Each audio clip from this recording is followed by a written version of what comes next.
ስፖርተኞች በተደጋጋሚ ከሚደርስባቸው የጉዳት አይነት የጉልበት ጉዳት ዋነኛው ነው። እንዲሁም ዓለማችን ላይ ከ25% በላይ የሚሆኑ ሰዎች በከፍተኛ የጉልበት ህመም ይሰቃያሉ። የትኞቹ የጉልበት የህመም አይነቶች ቀጥተኛ የሆነ ህክምና ያስፈልጋቸዋል? የትኞቹ የጉልበት ህመሞች ላይፍ አሬንጅመንት በማስተካከል እንዲሁም በእንቅስቃሴ ጉዳትን መመለስ እንዴት እንደሚቻል እንዲሁም የጉልበት ህመም ከመከሰቱ በፊት ሊደረጉ የሚገቡ ቅድመ ጥንቃቄዎችን በዚህ ቪዲዮ አብረን ያለን። ከናሽናል አካዳሚ ኦፍ ስፖርትስ ሜዲሲን ሰርቲፋይድ ፐርሰናል ትሬነር ኮች በይን ታምራት ነኝ። እንዲሁም ናቹራል ቦዲ ቢልደር ፉል ታይም ኦንላይን ኮች ወደ ቪዲዮ።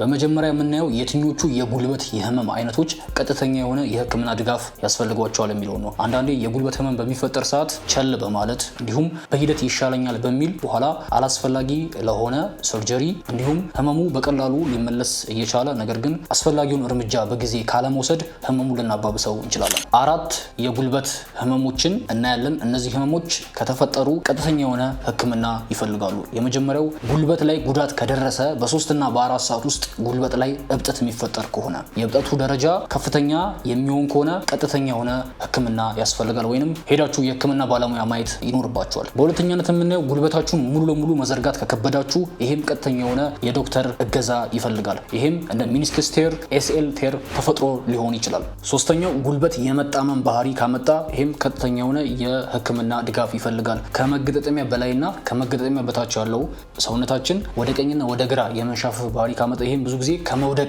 የሚመጣ የጉልበት ህመም ነው። በዚህ ሰዓት እንደ ኤሲኤል ቴር እንዲሁም ሊጋመንት ኢንጁሪ ሊፈጠር ስለሚችል መታየት ያስፈልጋል። አራተኛው ጉልበት አልንቀሳቀስም በሚል ሰዓት ወደ ላይም ወደ ታችም አልታጠፍም አንድ ቦታ ላይ ስታክ በሚያደርግ ሰዓት ሚኒስከስ ቴር ተፈጥሮ ሊሆን ስለሚችል ይሄም ቀጥተኛ የሆነ የህክምና ድጋፍ ይፈልጋል። እነዚህ አራቱ የህመም ስሜቶች ካጋጠማችሁ ቀጥተኛ የህክምና ድጋፍ ይፈልጋሉ። ሰርጀሪ ሊያስፈልጋቸው ይችላል። ከዚህ በተጨማሪ ችላ ማለት የሌለብን ምልክቶች ጉልበታችሁ ላይ ህመም ገጥሟችሁ በጊዜ ሂደት የማይሻላችሁ ከሆነ ህክምና ይፈልጋል። ከዚህ በተጨማሪ ጉልበታችሁ ላይ አንድ ቦታ ላይ ህመም ካለና ያ ህመም በጊዜ ሂደት እሱም የማይቀንስ ከሆነ ሰርጂካል ፕሮሲጀር ኤምአርአይ ሊያስፈልገው ስለሚችል የህክምና ባለሙያ ማየቱ ይመከራል። ከዚህ በመቀጠል የምንመለከተው ኮመን የሚባሉ የጉልበት ህመሞችን ነው። የመጀመሪያው ፓታሎፊሞራል ኒ ፔን። ይሄ ኮመን የሚባል የጉልበት ህመም ነው። ብዙ ሰዎችን የሚገጥማቸው በተለምዶ የሯጮች የጉልበት ህመም ተብሎ ይጠራል። የዚህ የጉልበት የህመም አይነት መቀመጥና መነሳት እንቅስቃሴ በሚደረግ ሰዓት ስኳቲንግ፣ ደረጃ በምትወጡ ሰዓት፣ በምትዘሉ ሰዓት፣ በመንበርከክ ረጅም ሰዓት በመቀመጥ እንዲሁም ሩጫ በሚሮጥ ሰዓት የጉልበት ህመም የሚሰማችሁ ከሆነ ፓታሎ ፊሞራል የጉልበት ህመም አጋጥሟችሁ ሊሆን ይችላል። ይህ የጉልበት የህመም አይነት የሪሃብ ወይንም የመልሶ የማገገሚያ እንቅስቃሴዎች ይፈቀዳሉ። ኢሜጂንግ ወይንም ራጅ መነሳት ግዴታ አይደለም። ጉልበታችሁ ድምጽ ይኖረዋል በምትዘርጉና በምታጥፉ ሰዓት፣ ነገር ግን ስፖርት ማቆም አይመከርም። እንቅስቃሴ ማድረግ አለባችሁ። ሁለተኛው ኮመን የጉልበት ህመም ኦስቲዮ አርትራይተስ የሚባለው የጉልበት ህመም ነው። ይህም ጆይንቶች ላይ በሚፈጠር በጊዜ ሂደት የሚመጣ ጫና እንደዛ ህመም እንዲፈጠር ያደርጋል። እንዲሁም በእርጅና ከፍተኛ የሆነ የሰውነት ክብደት መጨመር፣ ወገብ በሚሰፋ ሰዓት ታኮ ያላቸው ጫማዎች በማድረግ እንዲሁም ከፍተኛ ክብደት ያላቸውን እንቅስቃሴዎች በምትሰሩ ሰዓት ወይንም ሄቪ ሊፍት በምታደርጉ ሰዓት ይሄ የጉልበት ህመም ይፈጠራል። ምልክቶቹም የጉልበት ማበጥ፣ ጉልበትን ሙሉ ለሙሉ የመዘርጋት አቅም መቀነስ እንዲሁም የጉልበት መድረቅ እንዲሁም የጡንቻ መዛል ዋና ዋና ምልክቶቹ ናቸው። መፍትሄውም ወዲያውኑ ራጅ መነሳት ወይንም ኢሜጂንግ ሪኳየርድ አይደረግም። ነገር ግን ስትሪንግዝ እንቅስቃሴዎች ጡንቻችሁን ጠንከር ወይም ደግሞ የተወሰነ ቀለል ያለ ክብደት ተጠቅማችሁ እንቅስቃሴዎች መስራት፣ የሰውነት ክብደታችሁን መቀነስ።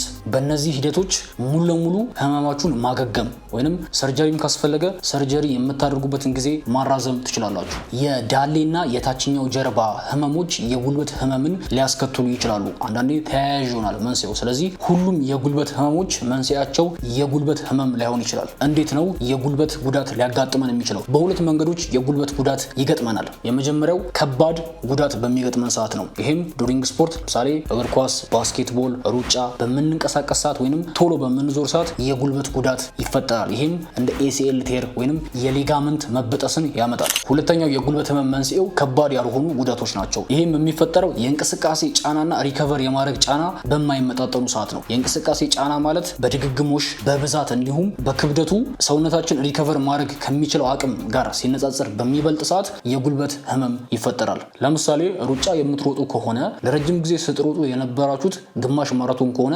ሰውነታችሁም ሪከቨር የማድረግ አቅሙ እስከ ግማሽ ማራቶን ነው። ነገር ግን ውሳኔ ቀየራችሁ ሙሉ ማራቶን ብትሮጡ ያሳረፋችሁበት ጫናና ሪከቨር የማድረግ አቅማችሁ ስለሚበላለጥ የዛኔ የጉልበት ጉዳት ይገጥማችኋል። ወይንም ደግሞ እንቅስቃሴ ሰርቶ የማያውቅ ሰው በድንገት እንቅስቃሴ ቢጀምር፣ ተራራ ቢወጣ፣ ረጅም የሆነ ጉዞ ቢያደርግ ካለመንቀሳቀስ ወደ መንቀሳቀስ ስለመጣ ማሳረፍ የነበረበት ጫናና ሪከቨር የማድረግ ጫናው በሚበላለጥ ሰዓት ፓታሎፊሞራል ፔን ሊከሰት ይችላል። በተጨማሪም እንቅልፍ፣ መጨናነቅ፣ ሜዲኬሽን የምንወስዳቸው የመድኃኒት አይነቶችና ብዛት፣ ለሌላ ህመም የምንወስዳቸው መድኃኒቶች እንዲሁም አመጋገባችንና የአልኮል ብዛት የጉልበት ህመምን ሊያባብሱት ይችላሉ።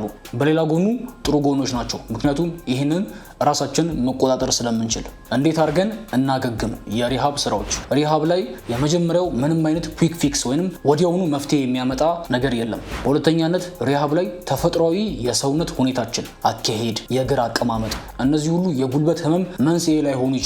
ስለዚህ የማገገሚያ ስራን በሚጀመር ሰዓት ተፈጥሯዊ የሰውነት አቋማችን መንስኤ ላይሆን ስለሚችል ጥሩ የሆነ እይታ ሊኖራችሁ ይገባል። በሶስተኛነት ሪሃብ ላይ ቅንጡ የሆኑ መሳሪያዎች አያስፈልጉም። የማገገሚያ ስራዎች፣ የሪሃብ ስራዎች ሊሰሩ ይችላሉ። መልሶ የማገገም ወይንም የሪሃብ ሁኔታ እንዲፈጠር መጀመሪያው የሚያባብሱ ሁኔታዎችን ማስወገድ ያስፈልጋል። ስፖርት ሊሆን ይችላል፣ የዕለት ተዕለት እንቅስቃሴ ሊሆን ይችላል፣ ጫና ሊሆን ይችላል። መጠኑና ድግግሞሾቹን መቀነስ የጉልበት ህመም መጠኑ በራሱ እንዲያገግም ይረዳል። እንደዛ አድርጋችሁ አስቡት። አንድ እርምጃ ወደ ኋላ በመራመድ ሁለት እርምጃ ወደፊት እንደመራመድ መውሰድ ትችላላችሁ።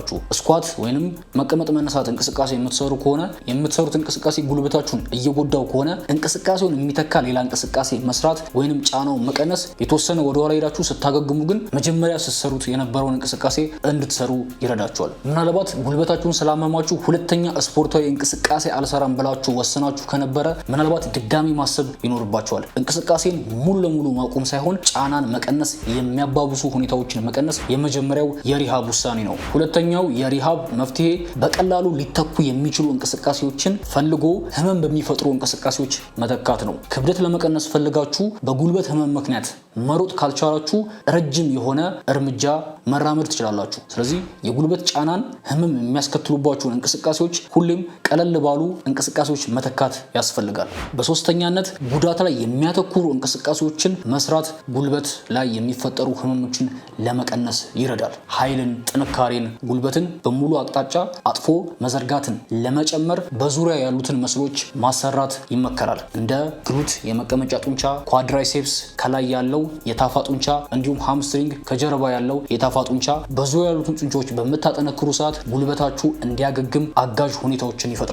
ነገር ግን ጉልበትን አቋርጠው የሚያልፉ እንቅስቃሴዎችን ከመስራት መጠበቅ አለባችሁ። በአራተኛነት ቴፒንግ፣ ማሳጅ ተጠቀሙ። ነገር ግን ቻሌንጅ የሚያደርጓችሁን እንቅስቃሴዎች በተወሰነ መጠን መስራቱ በጊዜ ሂደት የጉልበት ጥንካሬያችሁ እንዲመለስ ይረዷችኋል። በስተመጨረሻም እነዚህን አሁን የምናያቸውን ሰፕሊመንቶች ብትጠቀሙ የጉልበት ህመማችሁን እንዲቀንስላችሁ እንዲሁም የማገገም ሂደታችሁን ሊያግዟችሁና ሊረዷችሁ ይችላሉ። ኦሜጋ 3 ፋቲ አሲድ እነዚህ ጉልበት ላይ የሚገኙ ኢንፍላሜሽኖችን ወይንም የመለብለብ ስሜቶችን ለመቀነስ ይረዳሉ።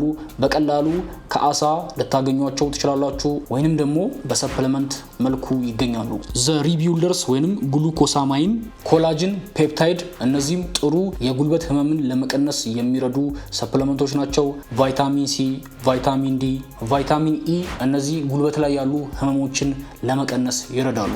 ጤናማ የሆነ አመጋገብ ወሳኝነት አለው። ሰፕሊመንት አመጋገቦችን ለማገዝ እንጂ ለመተካት ስለማያገለግሉ አመጋገባችሁ የተመጣጠነ መሆን አለበት። አይ ሆፕ ይህን ቪዲዮ እንደወደዳችሁት፣ ቪዲዮን ከወደዳችሁት ቪዲዮ ላይክ በማድረግ ሰብስክራይብ ያላደረጋችሁ ሰብስክራይብ በማድረግ እንዲሁም ሰብስክራይብ ላደረጋችሁልኝ ደግሞ ጆርኒን ሰፖርት እያደረጋችሁ ስለሆነ ከልብ አመሰግናለሁ። ኦንላይን ኮቺንግ ጆይን ማድረግ የምትፈልጉ ታች ላይ ባለው ኢሜል አድራሻ ጻፉልኝ። ፎርም ሞልታችሁ ተመዝገባችሁ የኔን ኦንላይን ኮቺንግ ጆይን ማድረግ ትችላላችሁ። አውሮፓ፣ አሜሪካ፣ ኤዥያ፣ አረብ ሀገር የተለያየ የዓለም ክፍል ያላችሁ ስፖርት ወዳዶች ታች ላይ ባለው ኢሜል ብትጽፉልኝ የ3 ወር የ6 ወርና የ8 ወር ፓኬጆችን ታገኛላችሁ። እዚህ ስክሪን ላይ እንደምታዩት ክብደት መቀነስ የምትፈልጉ፣ ጡንቻ መገንባት የምትፈልጉ በተለያዩ አማራጮች ራሳችሁን ትራንስፎርም ማድረግ ትችላላችሁ። ይህን ቪዲዮ ስፖንሰር ያደርጉልን ኤሌፋንት ኒውትሪሽኖች ጥሩ የአውሮፓና የአሜሪካ ሰፕሊመንት ያቀርባሉ።